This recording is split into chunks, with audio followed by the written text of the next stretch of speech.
बच्चों एक क्वेश्चन दे रखा है हमको, two sources of sound place close to each other are emitting progressive waves and given by y1 equal to 4 sin 600 pi t, y2 equal to 5 sin 608 pi t. An observer located near the two sources of sound will hear, and these are the options.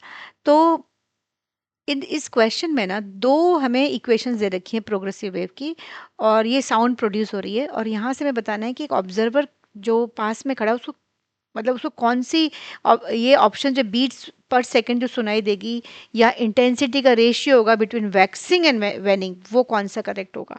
ठीक है, waxing and वेनिंग का मतलब है यहाँ पर maxima and minima, right. तो सबसे पहले ना सिर्फ फ्रीक्वेंसी डिफरेंस देखकर ना आंसर मार्क मर कर देना। इस क्वेश्चन में आधे स्टूडेंट्स बीट फ्रीक्वेंसी तो सही निकाल देते हैं लेकिन इंटेंसिटी रेशियो में फंस जाते हैं, और वही डिसाइड करेगा फाइनल आंसर।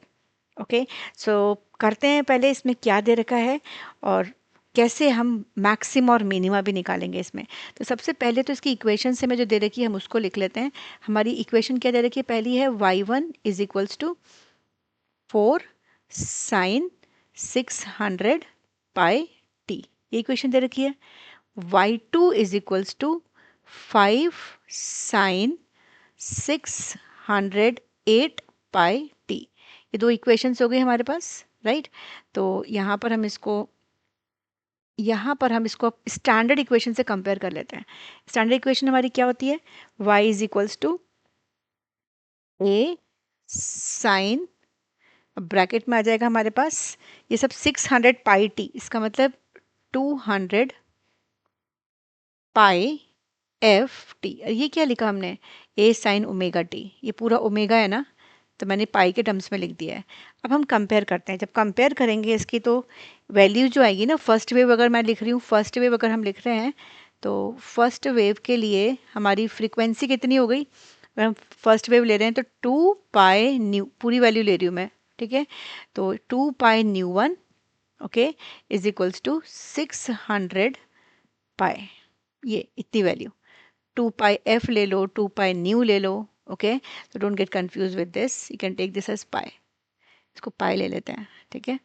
ये हो गया हमारा पाई, और ये कैसे आया, ओमेगा टी।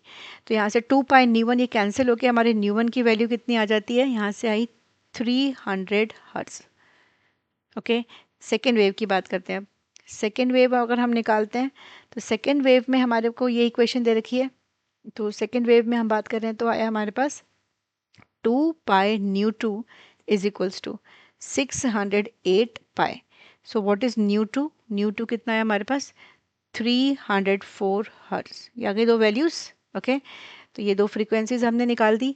अब हम बीट फ्रीक्वेंसी की बात करते हैं, तो बीट फ्रीक्वेंसी हमारी कितनी होती है, हम बीट फ्रीक्वेंसी की बात करते हैं तो nu two minus nu one, यहाँ से हमने निकाला nu two minus nu one, और कितना आया हमारे पास, न्यू टू है 304 माइनस, ये हमारे पास वैल्यूज़ है ना, ये न्यू टू हो गई and this is new one. तो यहाँ से आया 304 माइनस 300, तो आया 4 हर्ट्ज, तो 4 बीट्स पर सेकेंड। लेकिन इक्वेशन में हमारे पास अगर देखेंगे तो यहाँ दो ऑप्शन है, कि ये है ए और एक डी, जिसमें 4 बीट्स पर सेकेंड दे रखी है, लेकिन इंटेंसिटी का रेशियो अलग अलग है दोनों का। तो यहाँ से अब हमारा असली गेम शुरू होता है इंटेंसिटी का। हमें मालूम है intensity is proportional to square of the amplitude, ये मालूम है हमको। तो अगर मैं I maxima, waxing and waning of sound की बात हो रही है, तो आई मैक्सिमा की बात करती हूँ और आई मिनिमा की बात करती हूँ, तो इसका मतलब A1 plus A2 whole square divided by A1 minus A2 whole square. और ये A1 A2 यहाँ पर क्या है, ये क्या होते हैं, these two are the amplitudes of the given waves. तो यहाँ से A1, ये A1 है हमारा और ये A2 है, तो इसमें सब्स्टिट्यूट कर दो, 4 plus 5 whole square divided by 4 minus 5 whole square, यही होगा हमारे पास, राइट। तो जब हम इसको सिंप्लीफाई करेंगे तो ये 9 स्क्वायर और ये माइनस 1 का square will be 1, so 81 by 1। So ratio हमारे पास अगर हम चेक करते हैं, पहला तो यहाँ से तो हम देखेंगे तो 4 beats per second, this is 4 hertz, 4 beats per second है ना, 4 beats per second or 81:1. So which is the correct option? If we check this, option D is the correct option. 4 beats per second with intensity ratio 81:1 with between waxing and waning. I hope the concept is clear, right? और ऐसे ही concepts के लिए, interesting physics concept के लिए physics wave को like subscribe करना बिल्कुल मत भूलना.